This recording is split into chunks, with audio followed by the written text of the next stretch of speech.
राज्याचे खोकेबाज मुख्यमंत्री एकनाथ शिंदे कालच्या शिवाजी पार्कमध्ये झालेल्या इंडिया अलायन्सच्या सभेच्या मुळे किती विचलित झाले हे त्यांच्या आजच्या पत्रकार परिषदेमधून दिसते आहे। राहुल गांधीजी जवळपास 10,700 किलोमीटर पदयात्रा करून कोट्यावधी लोकांना भेटून त्यांचं दुःख समजून जवळपास 25 कलमी गॅरंटी काँग्रेस पक्षाच्या वतीने त्यांनी दिल्या आणि काँग्रेस पक्षाने त्या पूर्ण करण्याचं वॉरंटी सुद्धा दिलेली आहे आणि त्यामुळे देशभरातल्या लोकांमध्ये एक उत्साह होता। राहुल गांधींची यात्रा चैत्यभूमीवर यात्रेचं समापन झालं आणि कालच्या ज्या सभेमुळे एकनाथ शिंदे असतील किंवा भाजपचे भोपू असतील यांच्यामध्ये सकाळपासूनचं कावकाव सुरू झालेली आहे। राहुल गांधीजींनी मुद्दे मांडलेले आहेत आणि त्या मुद्द्यावर या लोकांनी बोललं पाहिजे, पण यांच्याजवळ मुद्दे नाही आहेत। मोदी जुमलेबाज गॅरंटी यांच्याजवळ आहे। हिंदुत्वाचं आम्हीच ठेकेदार असं पद्धतीने हे सांगणारी लोक, त्यांना माझा सवाल आहे की जे निवडणूक बॉन्ड तुम्ही गोळा केला त्यामध्ये बीफ ज्या म्हणजे गाईचं मांस तयार करणाऱ्या ज्या कंपन्या आहेत त्यांच्याकडून तुमच्याकडे पैसे आले। एकीकडे गाईला आई म्हणायचं आणि मोदीच्या सरकारमध्ये सगळ्यात जास्त आपला देश निर्यात काय करत असेल तर 1 नंबरमध्ये आला असेल तर गोमांस निर्यात करण्यामध्ये भारताचा पहिला नंबर आलेला आहे। एकीकडे गाईंच्या नावाने राजकारण करायचं, हिंदुत्वाच्या नावाने राजकारण करायचं आणि ज्यांच्या हिंदुत्वाचं हे करून त्याच बीफ कंपन्याकडून निवडणुकीसाठी पैसे गोळा करायचे हे तुमच्या रेकॉर्डवर आलेले आहेत। तुम्हाला हिंदुत्वाचा ठेका तुमच्याकडे नाही आहे, तुम्ही नकली हिंदुत्व आहे तुमच्याजवळ आणि आपल्या देशातलं जे सनातन धर्म आपला हिंदुत्व आहे त्याला ज्यांचे प्रमुख जे आहेत ते 4 शंकराचार्य आहेत, त्यांनी तुमच्यावर रोज टीका करतात आहेत, तुम्हाला सांगतात आहेत की तुम्ही हिंदू धर्माचे पाईक नाही आहात, तुम्ही हिंदू धर्म राजकारणासाठी वापरता आणि त्या धर्माला भ्रष्ट करताय अशा पद्धतीचं शंकराचार्य म्हणत असतील आणि तरी तुम्ही हिंदुत्वाची आम्हीच ठेकेदार आहोत असं म्हणायला तुम्ही निघाले असाल। प्रधानमंत्री नरेंद्र मोदी म्हणतात की स्त्री शक्तीचा अपमान केला, राहुल गांधींनी शक्ती शब्द वापरला। तर मला एक कळत नाही मोदीजींना स्त्री शक्तीचं काय कळतं। मणिपूरमध्ये महिलांना निवस्त्र करून त्यांच्यावर अत्याचार केला जातो, त्यांना जिवंत जाळलं जातो आणि प्रधानमंत्री धृतराष्ट्रासारखे पट्टी बांधून डोळ्याला राहत असतील तर तुम्हाला महिलांबद्दलही बोलायचे अधिकार राहिले नाहीत। त्यामुळे हा फालतूचा पुळका जो तुम्ही आणून राहुल गांधींच्या त्यागाला, त्यांनी केलेल्या तपस्येला, त्यांनी प्रामाणिकपणे लोकांसाठी काम करण्याची भूमिका लोकांसमोर मांडून ज्याप्रमाणे राहुल गांधीजींनी 25 गॅरंटीज लोकांच्या समोर दिल्या त्याच्यात शेतकरी आहेत, महिला आहेत, युवक आहेत, गरीब आहेत, कामगार आहेत आणि त्यांच्या सामाजिक न्यायाची भूमिका घेऊन राहुल गांधीजींनी जी भूमिका मांडली ती देशाच्या लोकांनी मान्य केली आणि म्हणून घाबरल्यासारखे सकाळपासूनचं मग एकनाथ शिंदे असतील की भाजपचे भोपू असतील ते सकाळपासूनचं त्यांचं कावकाव सुरू झालेली आहे। याला आम्ही भीक घालत नाही, ते घाबरलेत। राहुल गांधींच्या कालच्या सभेमुळे, शिवतीर्थावर झालेल्या सभेमुळे ते घाबरलेले आहेत आणि म्हणून या पद्धतीचा त्यांचा कांगवा सुरू झालेला आहे। याला आम्ही भीक घालत नाही।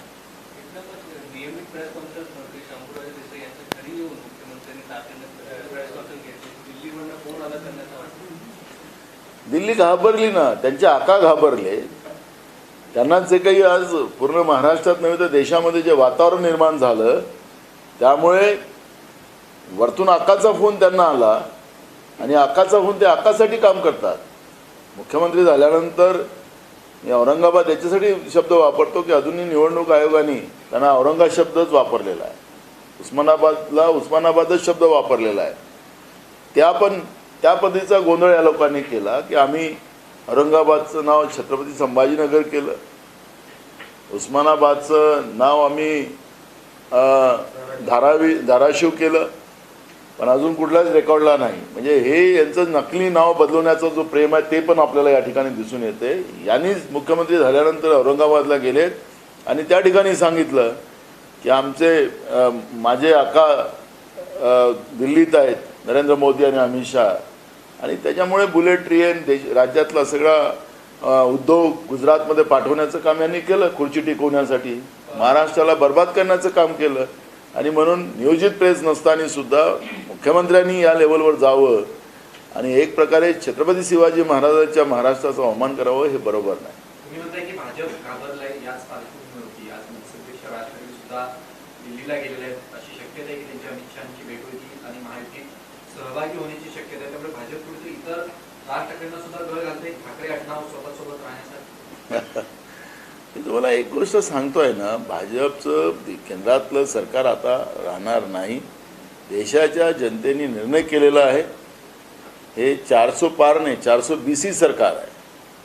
त्यामुळे हे 400 पारचा शब्द वापरतात आहे, पण यावेळेस ते 150ही पार करू शकणार नाही अशी परिस्थिती पूर्ण देशामध्ये आहे. गेल्या वर्षी गुढीपाडवा मेळाव्यात राज ठाकरे यांनी त्यावेळेला 2021च्या लोकसभा निवडणुका होत्या, त्यावेळेला त्यांनी असं विधान केलं होतं की या मोदी आणि शहांना या देशाबाहेर याच्यातनं काढलं पाहिजे. आणि एकीकडे देशात सगळ्यात खोटं बोलणारा पंतप्रधान मी आता काही पाहिलं नाही असं त्यांचं विधान होतं. आणि आज तेच भेट घेण्यासाठी म्हणून दिल्लीला गेलेले आहेत. महायुतीत सहभागी होण्याची शक्यता अधिक वर्तवली जाते. कसं बघताय तुम्ही मनसे अध्यक्ष राज ठाकरेंच्या भूमिकेत? मनसेची 2 जागांची आग्रही भूमिका सुद्धा ऐकायला मिळत आहे. कसं पाहता सुद्धा नाही आहे, त्यातून मनसेची मागणी असेल आम्हाला त्यांच्यावर कुठली प्रतिक्रिया द्यायची नाही.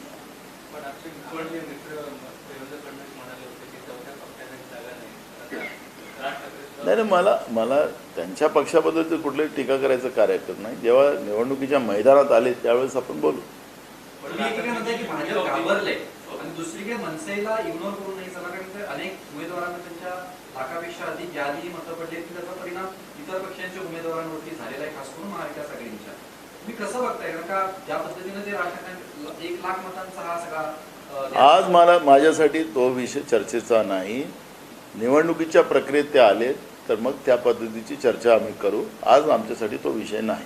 पण ज्या राज ठाकरेंनी लावले तो व्हिडिओच्या माध्यमातून 2021 मध्ये राम ठेवलं होतं, तेच राज ठाकरे आज मी आज त्याच्यावर कुठली प्रतिक्रिया देणार नाही. मी तुम्हाला सांगतोय की जेव्हा निवडणुकीचं मैदान सुरू होईल आणि जे तुम्ही आम्हाला अपेक्षित आहे, जे सांगतात आहात, त्यावेळेस जे घडेल त्यावेळेस ते वाक्य आम्ही काय बोलायचं ते बोलू ना. वंचितचे प्रमुख काल प्रकाश आंबेडकर हे महाविकास आघाडी याच्या व्यासपीठावरती पाहायला मिळाले.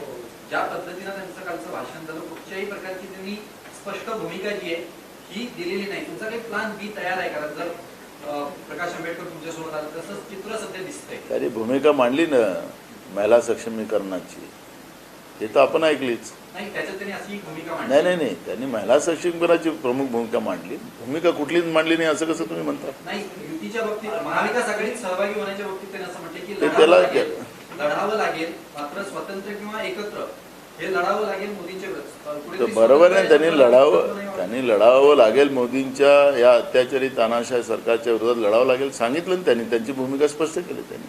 वंचितकडून आज ट्विट करण्यात आलं, प्रणिती शिंदे कधी भाजप जॉईन म्हणजे दुसऱ्या पक्षात कधी जॉईन करा असं त्याच्यावर ट्विट करण्यात आलं. प्रणिती शिंदे आम्ही FIR करायला सांगितलेलं आहे. अशा पद्धतीचं आचारसंहितेच्या काळामध्ये या पद्धतीचं कुठल्याही पक्षाच्या नेत्याबद्दलचं या पद्धतीचं ट्विट करणं तो एक प्रकारचा गुन्हा आहे.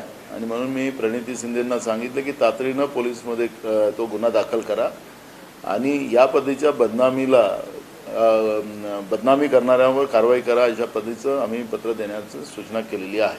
वंचित महाविकास आघाडीत सहभागी होणार आहे का? कारण ज्या पद्धतीनं ज्या पद्धतीनं प्रकाश आंबेडकर यांची वक्तव्य असतील किंवा वंचितच्या काही प्रवक्त्यांकडनं जे वक्तव्य येत आहेत, वाटतंय का तुम्हाला की विश्वास आहे का प्रकाश आंबेडकर तुमच्यासोबत? आमचा सुरुवातीपासून प्रयत्न चालू आहे, आजही प्रयत्न आहे आणि उद्या पण राहील. म्हणजे प्रयत्न अद्याप चालू आहे. आमचा प्रयत्न चालूच आहे. नाना, सांगलीचा तिला कधी सुटणार आहे? एकीकडे ठाकरे गट पण दावा टाकले आणि काँग्रेस सुद्धा सांगली की आमची विशाल पाटील उचलून सांगलीचा तिढा सुटलेला आहे. सांगली हे काँग्रेसकडे आहे. आमचे विशाल पाटील आमचे उमेदवार राहणार आहेत. त्या पद्धतीचं काम आमचं सुरू झालं. चंद्रहार पाटलांच्या नावाची घोषणा झाल्याचं कळतंय. तशा पद्धतीचे संकेत सुद्धा चंद्रहार पाटलांना दिले शिवसेनेकडे, ठाकरे गटाकडे. आम्ही सांगितलं ना, आमचे उमेदवार विशाल पाटील आहेत. त्याच्यामुळे आम्ही आमच्याकडून विशाल पाटलांना कामाला लावलेलं आहे. शिवसेनेनं कोल्हापूर सुद्धा ही जागा सोडली. कोल्हापूर जागा सोडताना त्यांनी सांगलीचा आग्रह धरला. त्याच्यासाठी शिवसेनेला काही दुसरी जागा तुम्ही दिले या सांगली आणि कोल्हापूरच्या बाबतीत? ते आम्ही चर्चेत निकाली काढू. नाना, एक प्रदेशाध्यक्ष म्हणून सांगलीचा पहिला उमेदवार डिक्लेअर केला असं म्हणू शकतो का? आमचं AICC यादी जाहीर करते. उद्या परवा यादी जाहीर होईल, त्यावेळेस आपल्याला बघायला मिळेल. हाँ, सांगली वाला जो सीट आपके हो गया ना वो तो अभी राष्ट्रीय वो तो टेक्निकल में एक वंचित बहुजन आघाड़ी का ट्वीट आया है. वंचित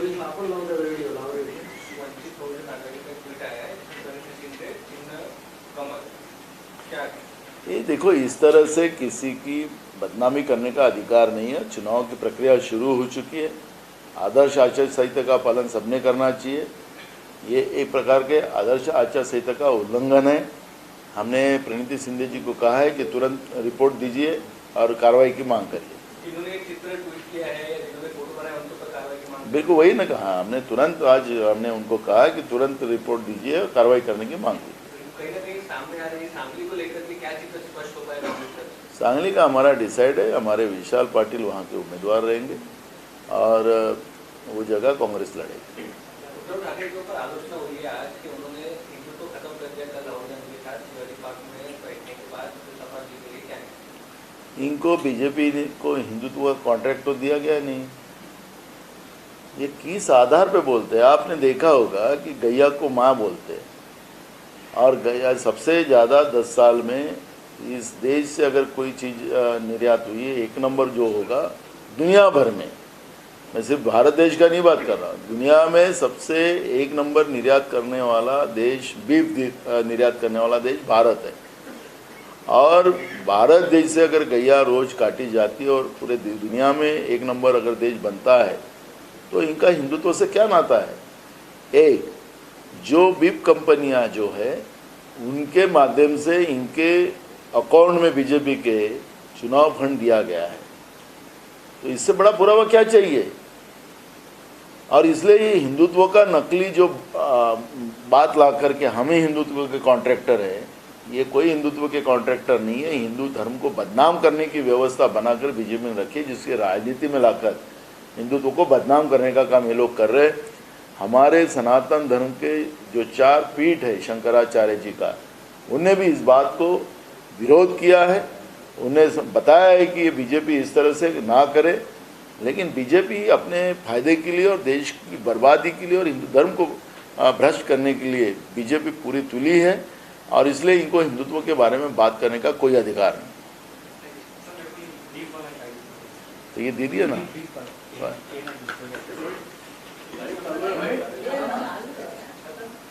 हो गया कंप्लीट.